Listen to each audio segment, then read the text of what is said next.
हे दोस्तों, exam backup class में आपका हार्दिक स्वागत है। तो आज हम लोग हिंदी के 25 क्वेश्चन करने वाले हैं। बहुत ही इंपॉर्टेंट क्वेश्चनों की सीरीज है। बहुत ही कम समय लगेगा इसको करने में। तो ये क्वेश्चन बहुत ही इंपॉर्टेंट है आपके लिए, क्योंकि पेपर का समय बिल्कुल आ गया है।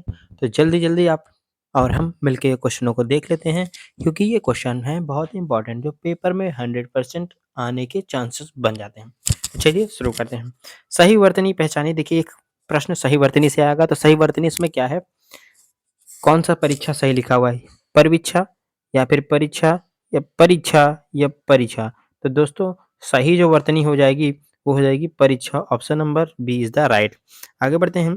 शुद्ध शब्द क्या है? इसमें भी देखिए शुद्ध शब्द पूछ रहा है। संपूर्ण इस तरह लिख जाएगा कि संपूर्ण इस तरह लिख जाएगा कि इस तरह लिख जाएगा कि इस तरह लिख जाएगा। तो बिल्कुल कंफ्यूज नहीं हो जाना है। जो सही वर्ड लेटर है वो हो जाएगा संपूर्ण, यानी ऑप्शन नंबर बी भी इसका सही जवाब हो जाएगा। बढ़ते हैं हम लोग आगे की ओर। शुद्ध इसमें से क्या है? देखिए, शुद्ध कई बार बहुत बार कवित्री पूछा गया है। पहला है कवयित्री या फिर कवियत्री, कवियत्री या फिर कवित्री। तो बहुत से लोग कंफ्यूज होंगे। जो नहीं कंफ्यूज है वो लोग तो पता होगा, जो कंफ्यूज है उनको मैं बता देता हूँ कि सही उत्तर हो जाएगा ऑप्शन नंबर ए, यानी कवयित्री। आगे बढ़ते हैं। निरुत्तर।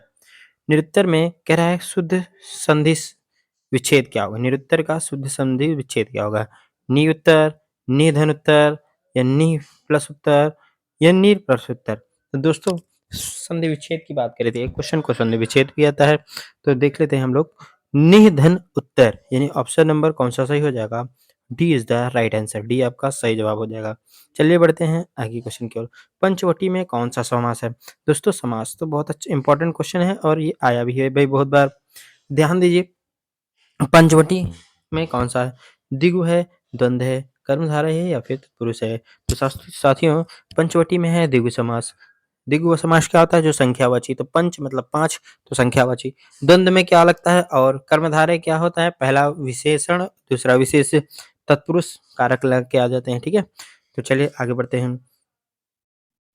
चारु शब्द की शुद्ध भावात्मक संज्ञा क्या होगी? चारु शब्द की शुद्ध भावात्मक संज्ञा क्या होगी? चारुपन, चारुताई, चारुता या फिर चारु? तो भाववाचक संज्ञा क्या हो जाएगा? चारुता। चलिए, गिर शब्द का बहुवचन क्या होगा? गिरियां, गिरी, गिरी या गिराएं। तो गिरी मतलब पर्वत, तो क्या हो जाएगा? गिरियां is the right answer. Option number A आपका सही हो जाएगा। हम लोग बढ़ देते हैं फटाफट आगे क्वेश्चन की ओर। बृहत का शुद्ध उत्तमा अवस्था कौन सी होगी? देखिए, उत्तमा तीन अवस्थाएं होती हैं। तो इसमें पूछ रहा है बृहत शब्द का उत्तमा अवस्था क्या होगी? बृहत्तर, या फिर बृहत्तम, बृहत्तम या फिर बृहत्तर? तो बात करें उत्तमा अवस्था की, तो क्या हो जाएगा? चलिए, सही आंसर हो जाएगा बृहत्तम इज द राइट आंसर। चलिए, घनिष्ठ की शुद्ध उत्तरावस्था क्या होगी? उत्तरावस्था यानी कंपेरिजन वाली अवस्था, तो क्या हो जाएगी? घनिष्ठ, घनिष्ठतर, घनिष्ठतम, घनिष्ठतर या घनिष्ठतम? तो हो जाएगा घनिष्ठतर, यानी सी इज द राइट जवाब। सी आपका सही आंसर हो जाएगा। आगे बढ़ते हैं दोस्तों नेक्स्ट क्वेश्चन की ओर। इतिहास शब्द का शुद्ध विशेषण क्या होगा? ठीक है, इतिहास का ऐतिहासिक, ऐतिहासिक, ऐतिहासिक या फिर ऐतिहासिक? तो दोस्तों क्या हो जाएगा? D is the right answer. ऐतिहासिक आपका सही जवाब हो जाएगा। चलिए बढ़ते हैं आगे की ओर। नवनीत शब्द का सही अर्थ क्या है? घी, नवीन, आकाश या फिर मक्खन? तो साथियों, नवनीत का अर्थ का सही अर्थ होता है मक्खन इज द राइट आंसर। ठीक है दोस्तों, बढ़ते हैं आगे सब। प्राचीन शब्द का विलोम क्या है? प्राचीन का विलोम क्या है?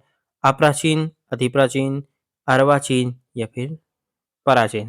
तो दोस्तों, प्राचीन शब्द का विलोम हो जाएगा अर्वाचीन is the right answer. Option number B is the correct. आगे बढ़ते हैं। मनुष्यता का विपरार्थक क्या है? अमनुष्यता, बार्बरता, क्रूरता या फिर आदि मानव? ठीक है, तो मनुष्यता का पूछ रहा है तो क्या हो जाएगा? अमनुष्यता आपका सही जवाब हो जाएगा। जिसका जन्म ना हो का एक शब्द बताइए, क्या होगा? अजन्मा या फिर अजर, स्वयंभू या फिर अनादि? ठीक है, तो जिसका न जन्म हुआ हो, अजर का मतलब जो बूढ़ा ना हो, स्वयंभू मतलब जो स्वयं का हो, अजन्मा मतलब जिसने अभी जन्म ना लिया हो। तो option number A is the right answer. A आपका सही जवाब हो जाएगा। आगे बढ़ते हैं नेक्स्ट क्वेश्चन की ओर। चलिए देखते हैं। देखिए, क्वेश्चन नंबर 15 पूछ रहा है, यदि चादर के बाहर डैश पसारोगे तो पछताओगे, यानी ये कहावत है तो इसमें क्या होगा? हाथ पसारोगे चादर के बाहर, बाजू या फिर पैर या फिर टांग। तो दोस्तों चादर के बाहर आप क्या पसारोगे? तो पैर। ठीक है, option number D is the right. हम लोग बढ़ते हैं आगे क्वेश्चन की ओर, क्वेश्चन नंबर